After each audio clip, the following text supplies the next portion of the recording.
এখানে যারা সামনে আছেন তাদের জন্য দাঁড়াইলে ভালো হয়, আবার যারা দূরে আছেন তাদের জন্য বসলে ভালো হয়। তো যেহেতু ওই ভদ্রলোকেরা দূরে আছে, বঞ্চিত মানুষ, আমরা এখন বৈষম্যের বিরুদ্ধে, এই কারণে আমি বসেই কথা বলি। আলহামদুলিল্লাহ। আসসালামু আলাইকুম রহমতুল্লাহ।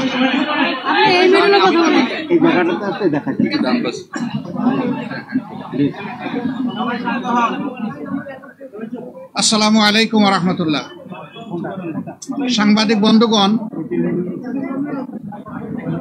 আপনারা নিশ্চয়ই অবহিত আছেন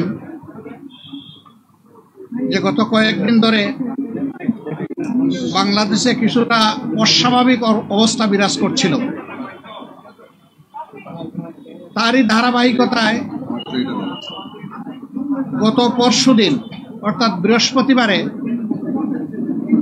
উপদেষ্টা পরিষদের একটা বৈঠক হয়। সেই বৈঠক থেকে প্রধান উপদেষ্টা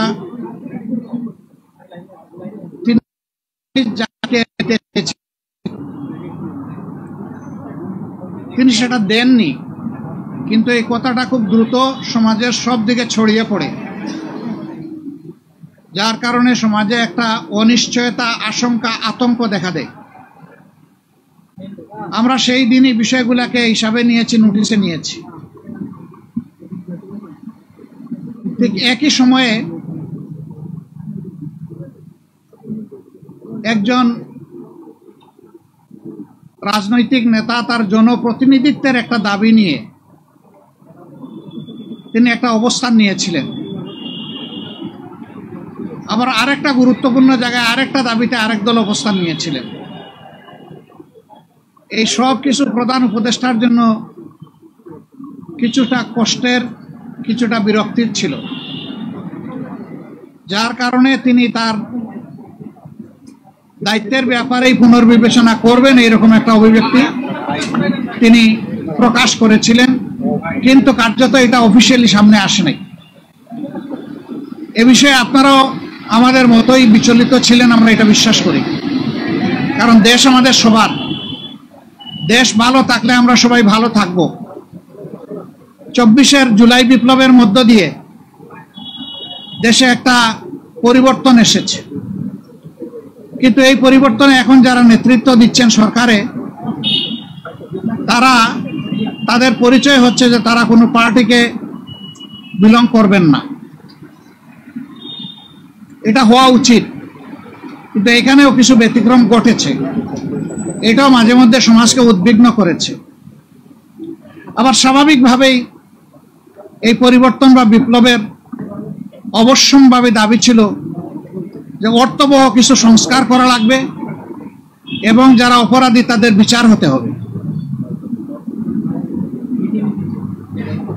এই সংস্কার এবং বিচারের মধ্য দিয়েই একটা অর্থবহ নির্বাচন হবে, যেই নির্বাচনে সমতল মাঠ থাকবে। নির্বাচনে যারা অংশগ্রহণ করবেন তাদেরকে কোনো ধরনের ষড়যন্ত্রের মুখোমুখি হতে হবে না। এখানে পেশি শক্তি এবং কালো টাকার প্রভাব চলবে না। 15.5 বছর মানুষ 3টা নির্বাচনে তার ভোটের অধিকার প্রয়োগ থেকে বঞ্চিত হয়েছে। এবার তারা নিঃসংকোচে নিজের এই অধিকারটা প্রয়োগ করতে চায় এবং এই সুযোগ পাবে, নিশ্চিত হবে। এটি হচ্ছে জনগণের দাবি। প্রধান উপদেষ্টা ইতিমধ্যে কয়েকবার তিনি বলেছেন নির্বাচন তিনি দিতে চান এই বছরের ডিসেম্বর থেকে শুরু করে আগামী বছরের জুনের মধ্যবর্তী কোনো এক সময়, কিন্তু তিনি সুনির্দিষ্ট কোনো রোডম্যাপ দেননি, কোনো মাস সপ্তাহ তিনি ঘোষণা করেননি। এটাকে কেন্দ্র করে বিভিন্ন ধরনের দাবি এই নির্বাচনের রোডম্যাপের ব্যাপারে আছে। আমাদেরও কিছু রিকমেন্ডেশন ছিল, আমরা তার প্রতি সম্মান রেখেই বলেছিলাম যে দায়িত্ব আমরা সবাই মিলে তাকে দিয়েছি, তিনি চেয়ে নেননি এবং তিনি দলের পক্ষ থেকেও নির্বাচিত কোনো দায়িত্বশীল নেতা নন, বরঞ্চ তিনি জনগণের ঐক্যমতের ভিত্তিতে এই জায়গাটায় একটা গুরুবার তিনি গ্রহণ করেছেন। তাকে আমরা তার সম্মান বজায় রেখে দেশের স্বার্থটা তিনি দেখবেন, সেটা আমরা সবসময় বলে আসছি। আমরা আজকে ওই ব্যাপারে কথা বলেছি। আমরা বলেছি দুইটা বিষয় স্পষ্ট করা দরকার। একটা, নির্বাচনটা কখন হবে, আপনি যে সময়সীমা দিয়েছেন এর ভিতরেই জনগণের কোনো ধরনের বড় ভোগান্তি না হয়ে একটা কমফোর্টেবল টাইমে এই নির্বাচনটা হওয়া উচিত আমরা মনে করি। আর 2 নম্বর, আমরা বলেছি এই নির্বাচনের আগে অবশ্যই সংস্কার এবং দৃশ্যমান বিচারের কিছু প্রক্রিয়া জনগণের সামনে আসতে হবে। সংস্কার শেষ না করে যদি কোনো নির্বাচন হয়, এই নির্বাচনে জনগণ তাদের প্রত্যাশা পূরণ করতে পারবে না। আবার সংস্কার করা সম্ভব না। মাত্র 5টা সুনির্দিষ্ট বিষয়ে তারা হাত দিয়েছেন। এতটুকু নিষ্পত্তি হওয়া উচিত সন্তোষজনকভাবে। এর পাশাপাশি এখানে জুলাই প্রক্লেমেশনের ব্যাপার স্যাপার আছে, এগুলা সংস্কারের সাথে জড়িত। তো অনেক দলের দাবি দেওয়ার মধ্যেও কিছু ভিন্নতা আছে, এটা থাকবে। দল যেহেতু আলাদা, মতেরও ভিন্নতা থাকবে, এটাই স্বাভাবিক। গণতন্ত্রের সৌন্দর্য হচ্ছে আমার মতটি আমি প্রকাশ করব, আরেকজনের মতের প্রতি আমি শ্রদ্ধা দেখাবো।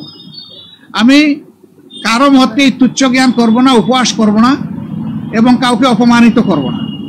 কিন্তু আনফরচুনেটলি এই সীমা আমরা অনেকেই রক্ষা করে চলতে পারি না। আমাদের পারা উচিত। গণতন্ত্রের স্লোগান হচ্ছে let us agree to disagree. আসো আমরা এক হই যে আমাদের ভিন্ন মত প্রকাশ করার অবকাশ আছে, সুযোগ আছে। এই থিওরির উপর আমাদের সকলকে আসতে হবে। আমরা বিশ্বাস করি সমস্ত দলই দেশকে ভালোবাসে। ভালোবাসার জায়গা থেকে দায়িত্ববোধের পরিচয় দিয়ে আমরা সবাই যদি এগিয়ে আসি এবং আমরা যদি সংস্কার প্রক্রিয়াকে অর্থবহ সহযোগিতা করি, তাহলে একটা অর্থবহ সংস্কারের মধ্য দিয়ে একটা অর্থবহ নির্বাচন নিশ্চিত হতে পারে ইনশাআল্লাহ। আমরা সেই দিনটির অপেক্ষায় আছি। সমাজে যে অস্থিরতা দেখা দিয়েছিল এই বিষয়টাকে কেন্দ্র করে, প্লাস বিভিন্ন ব্লকেটকে কেন্দ্র করে আপাত দৃষ্টিতে তা কিছুটা কেটেছে। আমরা এর স্থায়ী নিষ্পত্তি চাই এবং আমরা মনে করি যে 2টা রোডম্যাপ ঘোষণা করলেই তার অনেকটাই সমাধান হয়ে যাবে। একটা হচ্ছে সংস্কারের রোডম্যাপ, আর একটা হচ্ছে নির্বাচনের রোডম্যাপ। এই দুইটাই অতীব গুরুত্বপূর্ণ বলে আমরা মনে করি। আপনারা আজকে এখানে এসেছেন, আপনারা ইতিমধ্যে বিএনপির বন্ধুরা এসেছেন, তাদের কথা আপনারা শুনেছেন, আমাদের কথা আপনারা ধৈর্য ধরে শুনলেন। এই জন্য আমরা আমাদের পক্ষ থেকে আপনাদের প্রতি কৃতজ্ঞতা জানাই এবং ধন্যবাদ জ্ঞাপন করি।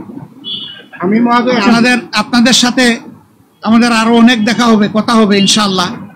আজকে আরো হয়তো আপনারা কথা শুনবেন, আরেকটা দল তারা ঢুকেছেন, তারাও বের হলে তারা তাদের কথা বলবেন।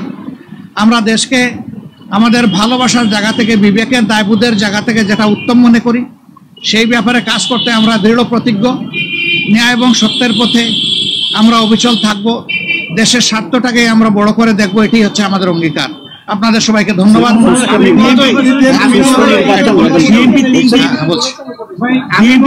আপনারা যে আজকে আলাপ করলেন, এটার প্রেক্ষিতে আপনারা কোনো সময়সীমা বেঁধে দিয়েছেন কিনা এবং আপনারা সংস্কারের পরে নির্বাচন চাচ্ছেন কিনা?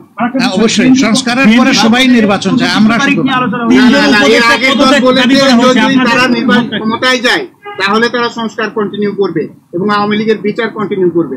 আপনারা কি এটা বিএনপি কখনো কখনো বললে, তারা কিন্তু বারবার এখনো বলছে যে আমরা সংস্কারের বিরোধী নই, তবে নির্বাচনের রোডম্যাপটা আমরা চাই সুনির্দিষ্টভাবে, সেটা তো আমরাও চাই।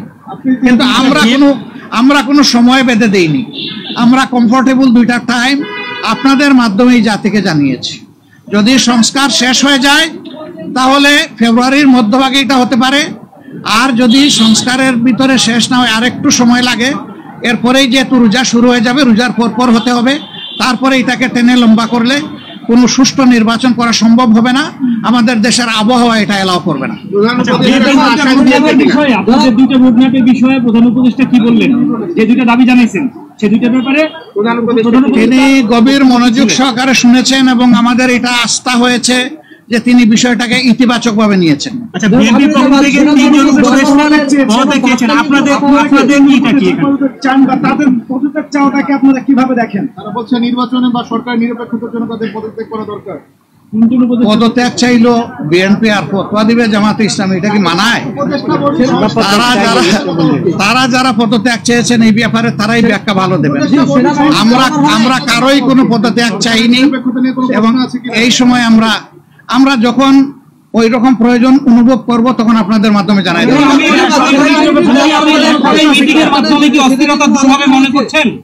এই যে অস্থিরতার অবস্থা বিরাজ করছে, আপনারা আমরা আশাবাদী কতটুকু দূর হবে মনে করছেন? পুরাটাই দূর হবে ইনশাআল্লাহ।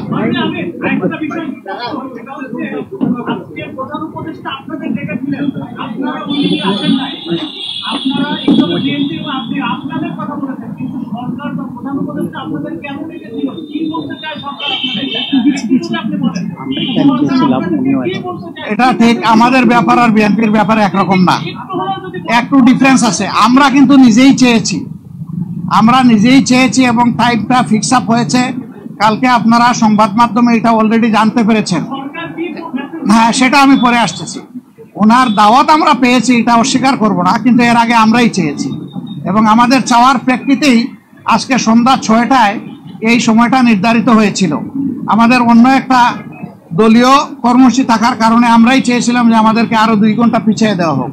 সে আমাদের অনুরোধের প্রেক্ষিতেই 8টা ফিক্স করা হয়েছিল, যদিও 8টায় আমরা শুরু করতে পারি নাই, একটু পরে আমরা শুরু করেছি।